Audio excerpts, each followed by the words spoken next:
Ay mga kamars, bago natin umpisahan ang ating pagluluto for today's, ito yung pagkain namin ngayon. So don't forget to follow, like, share, and comment, and paki-subscribe na lang ang aking YouTube channel. So nagluto po ako ng chicken wings fried, and then meron pa po ako natirang dal curry recipe. So ito yung niluto ko kahapon. So kinain ko siya with carrots. Masarap po talaga siya. Sa mga nagda-diet, maganda po ito sa inyo. Kasi yung dal is very healthy and sabi ng amo ko malakas daw siya sa iron. So maganda po ito sa mga nagda-diet.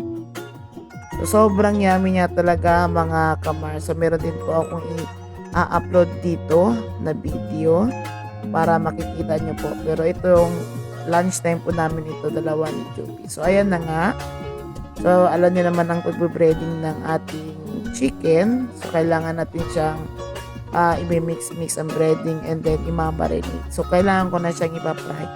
Kasi gutom na talaga ako mga kamar. So, today's video, niluluto ko lang yung para sa amin kasi Saturday ngayong weekend. So, hindi kami nagluluto.